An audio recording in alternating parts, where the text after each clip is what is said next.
बात? कानून व्यवस्था शिक्षक बहाली में घोटाले को लेकर बेबुनियाद आरोप है और इससे कोई फर्क करने वाला नहीं। लोग डेली इसी बात को होता है, इस्तीफा दे दो, इस्तीफा दे दो। अरे क्या इस्तीफा दे दो भाई? लाखों के तादाद में नौकरियां बढ़ रही है, शिक्षा व्यवस्था सुधारा जा रहा है, अस्पताल की व्यवस्था को सुधारा जा रहा है, कल्याणकारी योजनाएं आ रही है, ऐतिहासिक काम हो रहा है जो बिहार में कर रहा है, देश में उसकी चर्चा हो रही है और राज्य में उसकी मांग उठ रही है। तो किस बात में इस्तीफा देंगे? इससे इस्तीफा मांगने से क्या होगा? देना हो तो दो, भारत सरकार के दो।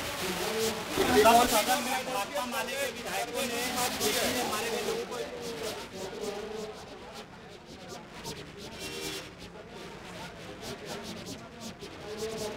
बोले पिछड़ा और अति पिछड़ा को कम किया गया।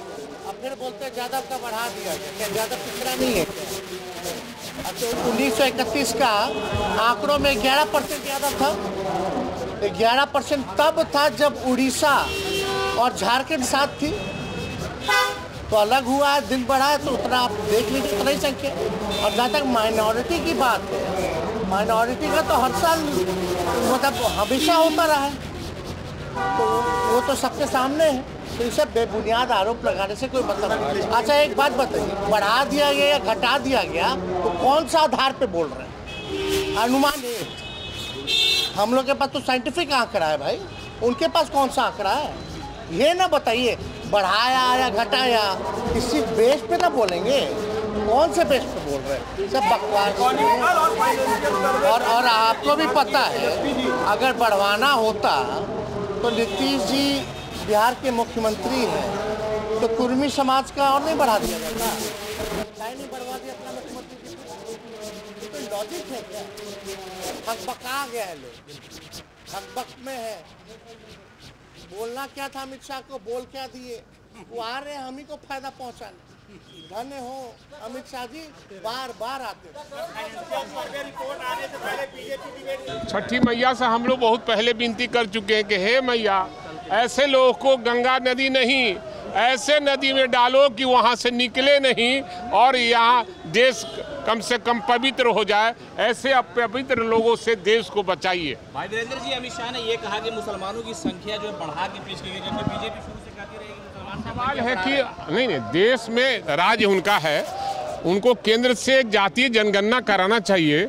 इस देश में जिस जाति की जितनी संख्या बतावे वही केंद्र में है ना। सरकार 10 सालों से कर रहे हैं राज, तो केवल हिंदू मुसलमान कर कर देश को तोड़ना चाहते हैं। बीजेपी आरएसएस के एजेंडा पर चलना चाहती है और आदरणीय लालू प्रसाद यादव के जिंदा रहते हुए, तेजस्वी प्रसाद यादव और नीतीश कुमार के रहते हुए, महागठबंधन के नेताओं के रहते यहाँ कभी भी तुष्टिकरण की राजनीति नहीं चलेगी और हिंदू मुसलमान की राजनीति नहीं चलेगी। अरे हम लोग तो पहले ही कह चुके हैं कि हे छठी मैया, गंगा नदी में नहीं, ऐसे इनको तालाब में डुबाइए कि देश कम से कम आज़ाद हो जाए फिर से। जैसे देश के लोगों के साथ जिस तरह से जुमलाबाजी कर रहे हैं, वो जुमला बंद हो जाए। जब आपने कहा कि संपर्क में है, राजद से चुनाव लड़ना चाहते, कौन भाजपा? अरे अब आपको बता दें, जब समय आएगा तो बताएंगे। संपर्क में लोग हैं, बीजेपी के लोग और एनडीए के लोग संपर्क में हैं। आएगा समय तो आपको पता चल जाएगा। अमित शाह अति पिछड़ों को कम गिना गया, तो यम-22 समीकरण को ज़्यादा दिखाया गया। अब सवाल है कि उनको राजनीति करनी है और बिहार में और कहीं तो मिल नहीं रहा है, और बिहार में कहीं जमीन उनको मिल नहीं रही है। तो आप लोग भी संख्या दिखा रहे हैं, 1000 आदमी का होता है तो 1 लाख फिर जुट गया। तो सवाल है, तो मीडिया की राजनीति कर रहे हैं। और अमित शाह खुद कहाँ तड़ीपार थे और आज राजनीतिक गृह मंत्री हैं। देश का दुर्भाग्य है ये, और क्या हो सकता है।